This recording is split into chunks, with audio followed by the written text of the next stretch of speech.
آئیے کتاب رحمت سورہ الکہف اٹھائیں۔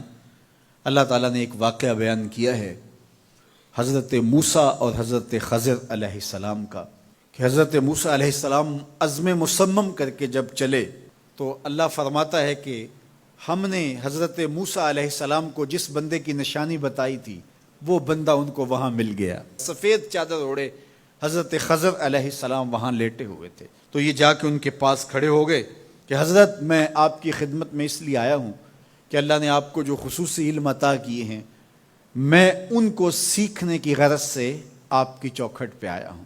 کہا تم میرے ساتھ صبر نہیں کر پاؤ گے، معاملے مشکل ہیں، سفر دشوار ہے، منزل کٹھن ہے، اور میرے معاملات ایسے ہیں کہ تم اعتراض کرو گے اس کے بغیر تم رہ نہیں سکتے۔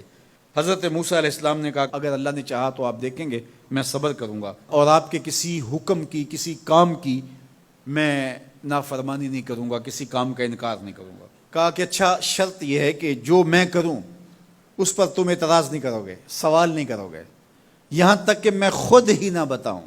تو کہا کہ یہ شرط ٹھہری، میں کوئی بات نہیں کروں گا۔ فانطلقا، دونوں چل پڑے، دریا کے پار جانا تھا۔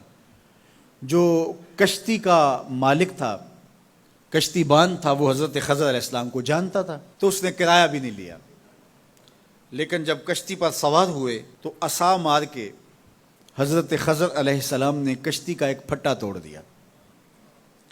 تو بے ساختہ حضرت موسیٰ علیہ السلام نے کہا آپ نے پھٹا توڑ دیا، یہ سارے ڈوب جائیں؟ کہا میں نے کہا تھا نا تم میرے کاموں پہ صبر نہیں کر پاؤ گے۔ تو حضرت موسیٰ کو یاد آیا، کہا میں بھول گیا تھا، اس پر مواخذہ نہ کیجیے۔ پھر دونوں چل پڑے، بچے کھیل رہے تھے، ایک خوبصورت لڑکا وہ بھی بچوں میں کھیل رہا تھا۔ حضرت خضر آگے بڑھے اور اس کی گردن مروڑ دی، اس کو قتل کر دیا۔ صاحب شریعت تھے حضرت موسیٰ علیہ السلام، نہ رہ سکے، پھر بول پڑے ایک جان کو بغیر کسی جان کے بدلے میں قتل کر دیا، اس نے گوایا کیا تھا ہمارا؟ آپ نے بہت ہی جو ہے وہ غلط کام کیا، یہ کام اچھا نہیں کیا آپ نے۔ کہا میں نے کہا نہیں تھا کہ تم میرے ساتھ صبر نہیں کر پاؤ گے۔ کہا ایک موقع اور دے دیجئے، اب اگر میں نے کوئی اعتراض اٹھایا تو پھر دوبارہ مجھے آپ اپنی صحبت میں نہ رکھیے، عذر تمام ہو جائے گا۔ پھر دونوں چل پڑے، یہاں تک کہ ایک بستی میں دونوں آئے تو آپ نے بستی والوں سے کہا کہ ہم مہمان ہیں، آپ ہماری مہمان نوازی کیجیے، کھانا کھلائیے۔ تو انہوں نے انکار کر دیا، کہا کہ ہم تو آپ کو بلایا نہیں ہے، آپ خود آئے ہیں، آپ اپنے کھانے کا خود انتظام کیجیے۔ گزر رہے تھے گلی سے تو ایک دیوار گرنا چاہ رہی تھی، تو جلدی سے اس دیوار کو مرمت کر دیا۔ کہا حضرت ہم اگر چاہتے تو اس پہ اجر لے سکتے تھے، انہوں نے ہمیں کھانا تک نہیں دیا اور ہم ان کی دیواریں سیدھی کر رہے ہیں۔ کہا اب تمہاری میری جدائی ہو گئی، تم نے یہ بھی اعتراض کر دیا۔ تو انہیں یاد آیا کہ وہ یہ بھی اعتراض ہو گیا، اب میں تمہیں بتاتا ہوں کہ یہ 3 کام میں نے کیوں کیے۔ اللہ اکبر۔ اب سنیے، قرآن ہمیں بتاتا ہے کہ ظاہری علم بھی ہوتا ہے لیکن کوئی باطنی علم بھی ہوتا ہے۔ کہا وہ پہلی بات کشتی والی سنو، یہ 2 مسکین بچوں کی کشتی تھی، ان کے گھر کا چولہا اس کی کمائی سے جلتا تھا۔ دریا کنارے کنارے ایک ظالم بادشاہ رہا تھا جو لوگوں کی کشتیاں چھین رہا تھا، ہم نے تھوڑا سا عیب لگا دیا، وہ ٹوٹی کشتی چھوڑ کے چلا گیا۔ اب وہ تھوڑے سے پیسے لگا کے کشتی مرمت کرا لیں گے، گھر کا چولہا جلتا رہے گا، بتاؤ اچھا کیا یا برا کیا؟ کہا رہی بات اس بچے کی جس کو ہم نے قتل کیا، اس کے ماں باپ مومن تھے، نیک تھے، صالح تھے، بچے نے بڑا ہو کے بہت برا ہونا تھا، ہم نے اس کو قتل کر دیا، اللہ اس کے بدلے ان کو بہتر اولاد دے گا۔ علماء تفسیر نے لکھا ہے اس بچے کے بدلے میں اللہ نے ان والدین کو ایک بیٹی عطا کی جس کی نسل سے 70 نبی پیدا ہوئے۔ دیوار کی کہانی بھی سن لیجئے، یہ شہر کے 2 یتیم بچوں کی دیوار تھی اور اس کے نیچے ان کا خزانہ تھا اور ان کا باپ بڑا نیک تھا۔ خزانہ دیوار کے نیچے ہے، دیوار گرنا چاہ رہی ہے، کسی معمولی دھکے سے گر جاتی۔ 2 ہی صورتیں تھیں، یا وہ بچے خود اپنا خزانہ اٹھا لیتے یا لوگ اٹھا کے لے جاتے۔ لوگ اٹھا کے لے جاتے پھر بھی ہاتھ میں کچھ نہ آیا، اور اگر وہ خود اٹھا لیتے تو بچے ہیں، بچپنے کی وجہ سے وہ اس کو اڑا دیتے۔ تو ہم نے اس کے اوپر دیوار کھڑی کر دی، جب تک وہ اس قابل نہیں ہو جاتے کہ یہ خزانہ نکال کے اس کو صحیح مصرف پہ لگا سکیں، اتنی دیر تک دیوار گرے گی نہیں۔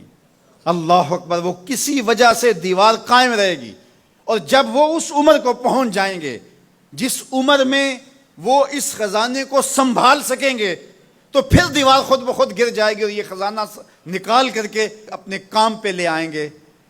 میں جب پہلی مرتبہ اس کو جو ہے وہ غور کے ساتھ تلاوت کیا تو مجھے یہ لگا کہ اس کا انطباق پاکستان کے حالات پہ بھی ہو سکتا ہے، اس لیے کہ یہ بھی یتیموں کا سرمایہ ہے۔ کتنے یتیم روتے بلکتے رہ گئے اور ان کے سر سے جو ہے وہ سائے اٹھ گئے اس وطن کے لیے، لیکن میرے مالک نے اس ملک کے خزانوں پر گہرے پہاڑ اور بڑی بڑی دیواریں کھڑی کر دی ہیں۔ جب تک یہ قوم بلوغت تک نہیں پہنچے گی اتنی دیر تک وہ خزانے ظاہر نہیں ہوں گے، اور جب یہ قوم اپنی بلوغت تک پہنچے گی، شعوری بلوغت، فکری بلوغت، علمی بلوغت، اور رب سے جو وعدہ کیا تھا پاکستان کا مطلب کیا، لا الہ الا اللہ، جب اس بلوغت تک یہ پہنچ جائے گی، اس وعدے کی تکمیل ہوگی، پھر رب دیوار ہٹا دے گا اور پاکستان کو اللہ اتنے خزانے دے گا اور پاکستان ایسا مالا مال ہوگا دنیا دیکھنے آئے گی انشاءاللہ۔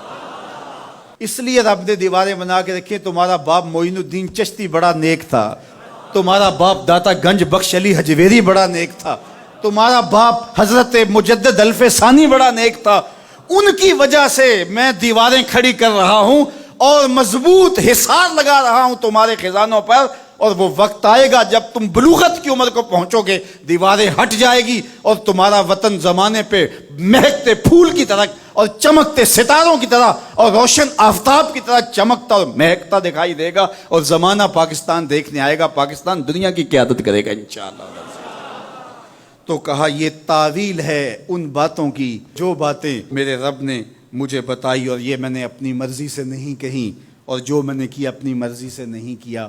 تو یہ باطنی باتیں ہیں، شاید یہ باطنی باتوں کے جوش میں یہ بات بھی میں کر گیا۔ وہ کیا کسی نے کہا تھا کہ بھری محفل میں ایک راز کی بات کہہ دی، بڑا بے ادب ہوں سزا چاہتا ہوں۔